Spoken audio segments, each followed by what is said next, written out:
बच्चों, आज मैं पुनः आपके सामने 2020 प्रथम सत्र का प्रथम काल का संक्षिप्त विवरण लेकर आई हूँ।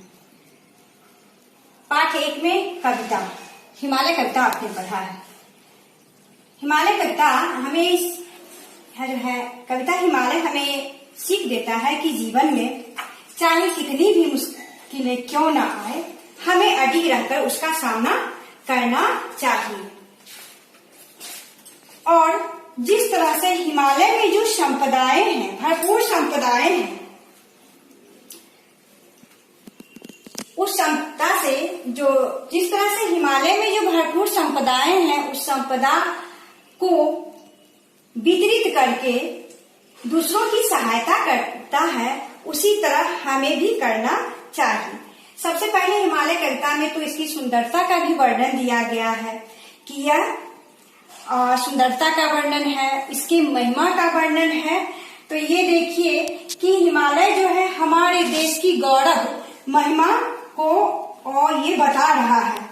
हाँ, ये किसको सुना रहा है? देश की महिमा के बारे में। तो यह नीले आसमान से सुना रहा है और यह ज्ञान का शुभ्र शुभ्र उजास से सबको लाभान्वित कर रहा है। हिमालय में जो संपदा बताए हैं, जैसे कि हिमालय में जो गंगा है, तरह तरह के जड़ी बूटियां हैं।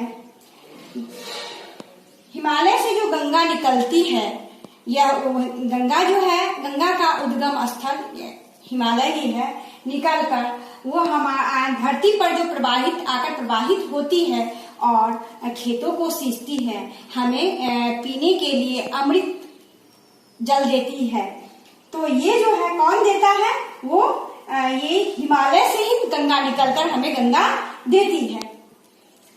तो हमें जो है इसी तरह हमारे पास में भी जो भी संपदा है, जो कुछ भी है, तो हमें भी हिमालय के समान ही दूसरों की जरूरत पर दूसरों की सहायता भी करना चाहिए और हमें अपने देश के प्रति समर्पित भाव रखना चाहिए और जब भी जरूरत हो तो देश के काम आना चाहिए। यही हमारा गौरव है और यही जो है हमारा देश का अभिमान है। इसीलिए हमें अपने देश पर अभिमान है, हमारी देश की धरोहर संपत्तियों पर अभिमान है। दूसरे पाठ में आपने सदुपयोग कहानी पढ़े हैं। इस कहानी में जो है प्रत्येक वस्तु का सदुपयोग कैसे करना है वो बताया गया है, या ये सदुपयोग करना बताया गया है। यदि हम समय हो अथवा वस्तु का दुरुपयोग करते हैं तो जीवन में हमें हानि का सामना करना पड़ता है। इसीलिए हमें बचपन से ही वस्तु अथवा समय का सदुपयोग करने की आदत डालनी चाहिए ताकि इससे जीवन जो है लाभान्वित हो सके। इस कहानी में ये भिक्षु के द्वारा, बौद्ध भिक्षु जो है उसके द्वारा यह बताया गया है कि किस तरह से वो पुराने कपड़े जब उसके कपड़े फट जाते हैं तो वो फटे हुए कपड़ों का सदुपयोग करते हैं और नए कपड़े उनको जब उनके भगवान यानी कि गौतम बुद्ध दे देते हैं तो एक रात ये जाते हैं पता लगाने के लिए कि आखिर मैंने जो उसे नया कपड़ा दिया तो पुराना वस्त्र का क्या किया। वो जानने के लिए उसके कमरे में प्रवेश करते हैं और जाकर भिक्षु से पूछते हैं। तो भिक्षु कहता है कि माँ हे भगवान, आपने जो हमें नया वस्त्र दिया उसके बाद ये पुराना फटा हुआ वस्त्र को मैं क्या बनाया? बिछौना बनाया। और फिर पूछे बिछौना यानी बिस्तर जो था, वो बिस्तर भी उसका फटा हुआ ही था, तो उसका उसने पर्दा बनाया। फिर पर्दा से उसने रसोई घर के बर्तनों को पकड़ने में उपयोग किया और फिर उसका रसोई घर वाले कपड़ा के बारे में पूछते हैं तो वो कहता है कि उसका मैंने पोछा बनाया। पुनः पोछा के बारे में वो पूछते हैं कि पुराना पोछा का तुमने क्या किया? तो वो ये भिक्षु कहता है कि उसको मैंने धोकर और उससे बत्ती बना लिया। उसी बत्ती में उसे दीपक में लगाकर उसमें तेल डालकर और उससे क्या किया? दीपक बना दिया। जो अभी इस कमरे में कक्ष में जो प्रकाश फैला हुआ है उसी कपड़े का सदुपयोग है। तो ये कहानी हमें समय हो या किस वस्तु हो, सबका सदुपयोग के बारे में शिक्षा इस कहानी से हमें शिक्षा मिलती है कि हमें हमेशा सदुपयोग सभी चीजों का, कोई भी वस्तु जो है वो दुरुपयोग के लायक नहीं है। अगर उसका हम चाहें तो उसको हम अंत तक उसका सदुपयोग कर सकते हैं, और खास करके समय का तो कभी भी दुरुपयोग ना करें क्योंकि यह बहुमूल्य है। आपके जीवन को ये संवारता है, और अगर आप समय का सदुपयोग करते हैं तो आप जीवन भर इससे लाभान्वित रहेंगे। कहानी 3 जो है में दुष्टता का फल है, जो एक चालाक कौवा और एक कबूतर की कहानी है। एक दिन क्या होता है कि कौवा को एक घर से मछली पकने की महक आई। अब उसके मुंह में मछली के महक से पानी आ गया। वो सोचने लगा कि किस तरह से मछली का लुत्फ उठाया जाए, और इस घर में कैसे घुसकर मछली को खाया जाए। वह तरकीब सोचने लगा। तभी उसकी दृष्टि जो है सो कबूतर पर जाता है। देखता है कि कबूतर इसी घर में रहता है। अब वह उससे दोस्ती करने के लिए रोज उसका पीछा करने लगता है। और एक दिन क्या होता है कि वह कबूतर पूछता है कि आखिर तुम मेरे पीछे क्यों आते हो? तो ये कहता है कि तुम मुझे बहुत अच्छे लगते हो, इसलिए मैं तुमसे दोस्ती करना चाहता हूँ। तो ये कहता है कौवे और कबूतर में दोस्ती कैसे आती है? ये कहता है क्यों नहीं हो सकता है। सो मैं ये जो हूँ, मेरा दाना पानी अलग है। तुम कीड़े मकोड़े खाने वाले हो, मैं दाना खाने वाला हूँ। तो फिर कैसे ये दोस्ती होगा? तो ये चापलूस तो था ही, चापलूसी दिखाते हुए कहता है इसमें कोई मुश्किल की बात नहीं है। हम अपना भोजन करेंगे और साथ जाकर भोजन ढूंढेंगे। और तभी इसके बातों में कबूतर जो है आ जाता है और उसे घर में प्रवेश मिल जाता है। वो कबूतर के साथ रहने लगता है। एक दिन क्या, लेकिन ये तो बहुत ही चालाक था। एक दिन पुनः वो सेठ, जिस घर में कबूतर रहता है, सेठ आकर अपने नौकर से कहता है कि आज मेरे यहाँ कुछ मेहमान आने वाले हैं, इसलिए तुम उसके लिए कुछ तुम मछली बना लेना। और पुनः मछली पकने लगता है और उसके महक से तो इसका जी ललचाने लगता है। और तभी कबूतर आता है और उसे दाना खोज ढूंढने के लिए अपने साथ चलने को कहता है। लेकिन यह बहाना बनाकर कि मेरे पेट में दर्द है, आज मैं नहीं जाऊंगा, कहकर उसको भेज देता है। और वो अपने उसी घर में रहता है। तभी क्या होता है कि रसोई से किसी कारणवश रसोई से जो उसका नौकर है वो निकलता है। वो मछली पर झपट्टा मारकर मछली को पकड़कर खाने लगता है। और नौकर जब लौट कर आता है तो देखता है कि अरे कौवा तो मछली खा रहा है। उसे बहुत गुस्सा आता है और वह कौवा को पकड़कर मार डालता है। तो इस कहानी से भी ये शिक्षा मिलती है कि हमें सच्चा मित्र जो है सो वह नहीं होता है जो पीछे छल कपट करता है। हमें जो है दुष्टता का व्यवहार नहीं करना चाहिए। जो दुष्टता का व्यवहार करता है उसका अंत जो है उसी तरह कौवा के जैसा ही होता है। और हमें अब कभी भी अपने मित्र से छल या कपटपूर्ण व्यवहार नहीं करना चाहिए। छल और कपटपूर्ण व्यवहार करने वाला सच्चा दोस्त नहीं हो सकता है। वो आस्तीन का छुपा हुआ आस्तीन का सांप होता है, और उसका भी वही अंधाशा होता है जो यहाँ कौवा का हुआ। हाँ, आगे पाठ 4 में नन्हा खुदीराम के बारे में आपने पढ़ा है। ये कहानी जो है ये हमें भारत भूमि पर ऐसे बहुत वीर सपूत के बारे में बताती है जिन्होंने हंसते हंसते अपनी जान जो है भारत माँ को आजाद कराने के लिए कुर्बान कर दी है। और आज जो हम आजाद हैं, स्वतंत्र हैं, वो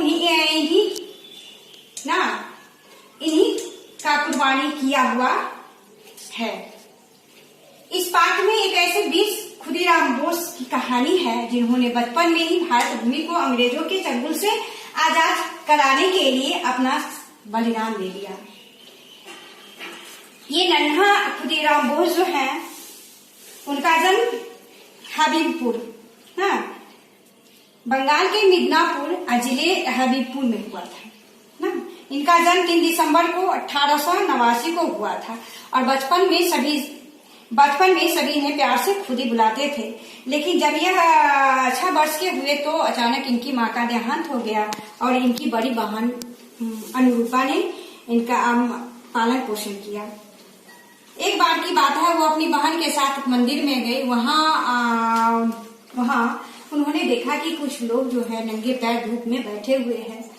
तो यह पूछते हैं कि ये कौन है। मतलब इस दरमियान मंदिर में 2-3 दिन तक लगातार आते रहे। तो उन्हें आश्चर्य हुआ कि आखिर ये प्रतिदिन नंगे पैर यानी कि बिना चप्पल जूते के पैर पहने ये पैर रखे वे क्यों यहाँ पर बैठे रहते हैं। तो उन्हें एक सेठ के द्वारा या उनके गांव के किसी व्यक्ति के द्वारा पता चला कि ये जो है अपनी मन्नत मनवाने के लिए भगवान के पास बैठे हुए हैं। तो ये इनके मन में जिज्ञासा हुआ कि क्या भगवान मन्नत पूरी करते हैं। तो बोला हाँ क्यों नहीं, सच्चे मन से अगर मांगा जाए तो वो जरूर पूरी करते हैं। तो ये बोले कि ठीक है मैं भी मांगूंगा। लेकिन उस व्यक्ति को बहुत आश्चर्य हुआ और वो बोला कि तुम तो भले चंगी हो, तुम्हें मन्नत मांगने की क्या जरूरत है, तुम क्यों नंगे पैर आओगे। तो ये नन्हा बालक जो है खुदीराम बोस कहता है कि है ना, मेरी भारत माता जो अंग्रेजों के चंगुल में है उससे मैं आजाद करवाने के लिए मन्नत मांगूंगा और प्रतिदिन मैं भी इसी तरह नंगे पैर मंदिर में आऊंगा और धूप में बैठा करूंगा। और वही ये ठान लिए कि हमें अपने जान को मतलब किसी भी तरह अपनी भारत माता को अंग्रेजों से आजाद करवाना है। और यह क्या किए कि एक बार ऐसे ही क्रांतिकारियों के साथ ये हो गए और धीरे धीरे इनकी लोकप्रियता जो है वो बढ़ने लगी। अब ये क्या किए कि एक बार इसने बम धमाके करने की योजना बनाई ताकि अंग्रेज सरकार को कुछ सदमा दिया जाए। और इस काम के लिए वे गुप्त रूप से बिहार के मुजफ्फरपुर नामक शहर पहुंचे। यहाँ आए, मिदनापुर से यहाँ आए और शाम के अंधेरे में खुदीराम बोस अधिकारी जो है किंग्सफोर्ड की गाड़ी पर बम फेंका। निशाना तो अचूक था, परंतु इस गाड़ी में उनकी पत्नी बैठी हुई थी जो बुरी तरह घायल हो गई। किंग्सफोर्ड तो बच गए लेकिन ये इनकी पत्नी जो थी बैठी हुई थी वो घायल हो गई और वहां से वो फरार हो गए। और फिर 3 दिन के बाद जो है इनको गिरफ्तार करके और फांसी दे दिया गया। तो ये कहानी हमें इस कहानी से हमें ये शिक्षा मिलती है कि हमें भी अपने भारत भूमि के लिए बलिदान, जब अगर जरूरत हो भारत भूमि को हमारी जरूरत हो तो हमें अपना सर्वस्व बलिदान करने के लिए सहर्ष तैयार रहना चाहिए। अब पाठ 5 जिसमें कविता है कोयल। कोयल कविता तो आपने पढ़ाई है। इस कविता में जो है कोयल के बारे में वर्णन है। अब आप तो जानते ही हैं कि कोयल का रंग जो है वो कोयल जो होती है वो काली होती है, रंग काला है, परंतु जो है इसे सभी प्यार करते हैं। क्यों प्यार करते हैं इसको कभी आपने सोचा है? क्योंकि इसकी बोली जो है बहुत ही मधुर मीठी ये है, इसीलिए सभी इसे प्यार करते हैं और इसका सभी जगह ये जो है इसका सम्मान भी करते हैं। ऐसे ही मीठा जो बोलते हैं, जो व्यक्ति मीठा बोलते हैं या उन्हें सभी जगह सम्मान मिलता है और कड़वी बोली बोलने वालों को अपमानित होना पड़ता है। अब इस कविता में ये कवि जो है कवित्री जो है श्रीमती सुभद्रा माई चौहान ये बता रही है कि कोयल इतनी मीठी बोलती है कि वो लगता है कि जब वो अपनी आवाज से, मीठे आवाज से वो आम को भी मीठा पकाकर मीठा कर देती है। और यह पूछती है कि क्या संदेशा लाई हो, और आज कभी इस डाली पर बैठती हो और कभी उस डाली पर। फिर यह कहती है कि लगता है कि तुम सूखी धरती जो है उसे बोल बोल कर धरती ये जो मेघों से तुम पानी मांग रही हो ताकि धरती सूखी जो है वो पानी से ये द्रवित हो जाए। अब है और तो अब इन्हें ये होता है कि आखिर ये बोली तुम छोटी सी ये हो, पक्षी हो, कोयल हो, काली हो, इतनी छोटी हो, लेकिन तुम्हें ये कैसे, तुम इतना मीठा कैसे बोलती हो? आखिर तुमको मीठा बोलने के लिए किसने ये प्रेरित किया? लगता है तुम्हारी माँ ने तुम्हें बचपन से ही प्रेरित किया।